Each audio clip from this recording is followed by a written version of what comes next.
Now, what I want to talk about at the moment is desires and aversions. Now, when we look at our life, we see that there are certain things we find incredibly attractive.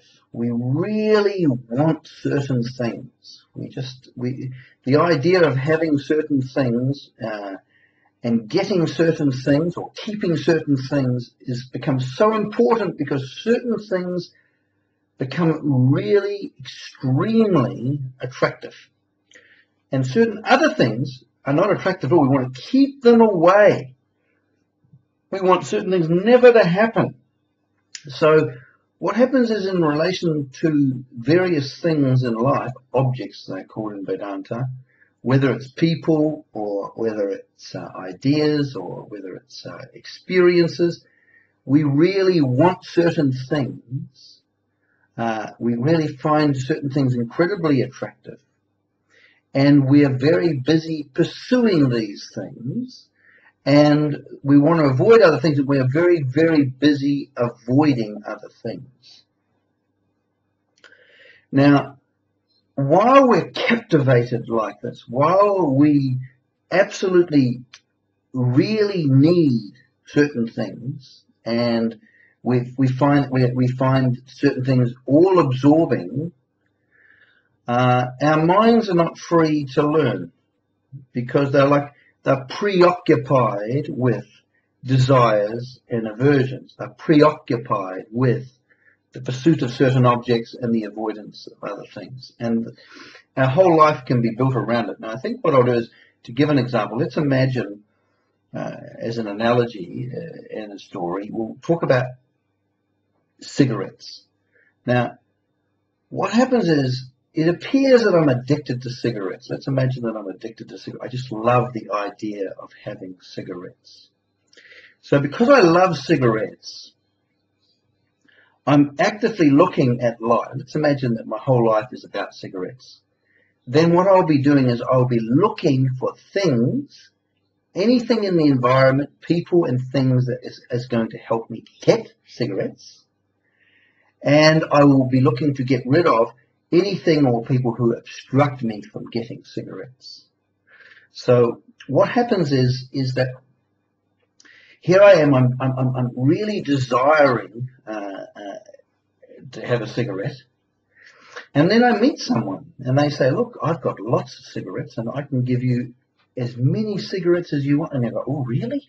Oh, this person suddenly becomes incredibly attractive, because what they're going to do is they're going to give me what I desire. Now, even if I don't want to like them, I won't be able to help myself, because they are instrumental in helping me have a cigarette. I will think that they're an absolutely wonderful person. Now, but what if someone else prevents me from having cigarettes, steals cigarettes from me, or blocks me from getting cigarettes? I will hate them. Okay, they're not very nice. Again, you can see my view of them. I'm not just looking at what they are. I'm looking at them in reference to my desires and aversions. The thing is, I don't want a situation where I haven't got cigarettes.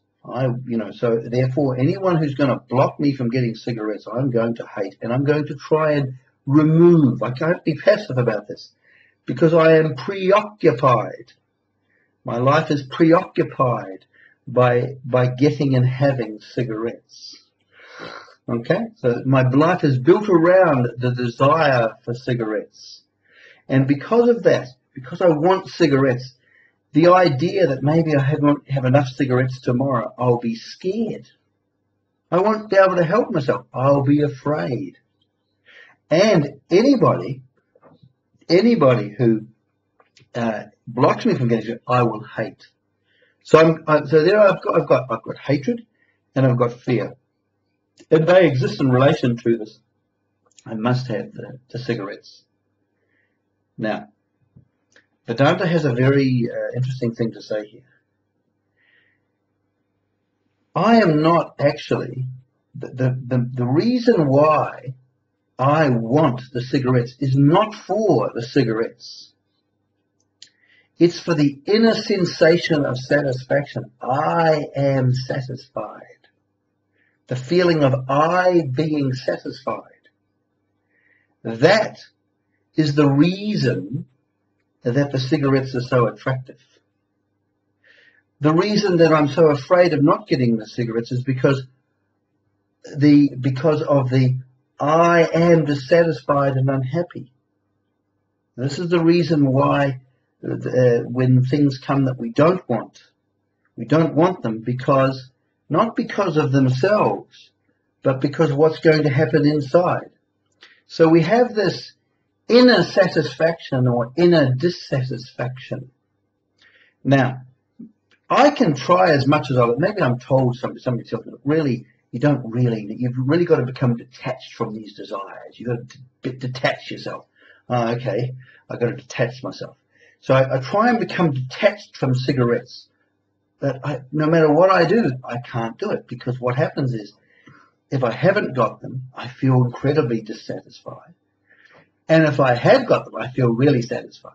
And every time I get a satisfaction from having a cigarette, what happens is the object becomes again more attractive. So I will then begin to pursue it again. It continues it on.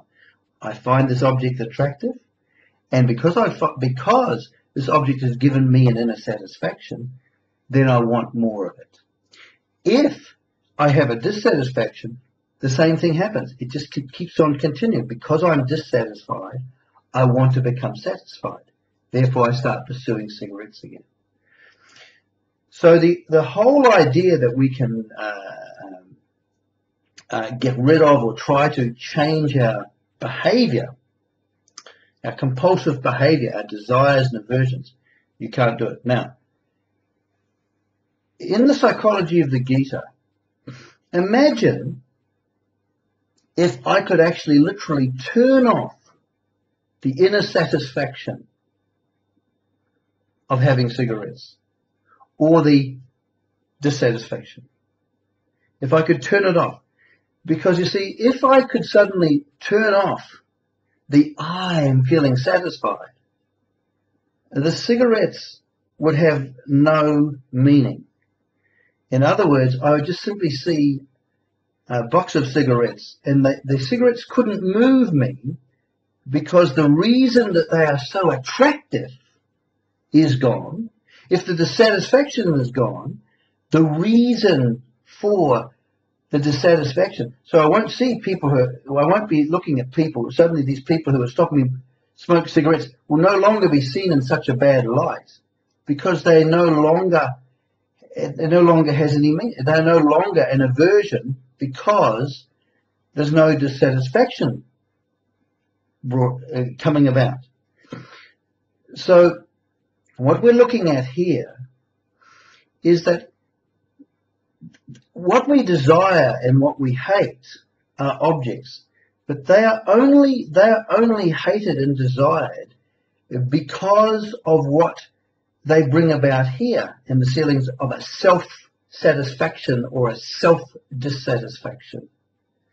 Now, the very, very interesting thing about the psychology of the Gita is it can turn off the self-satisfaction and the self-dissatisfaction. And when that is turned off, the desires and aversions become neutralized. In other words, they no longer have the capacity to disturb me, because no longer am I self-satisfied or self-dissatisfied. This is called the neutralizing desires. And I just want to give you the idea, and I'll continue later on the next video about this.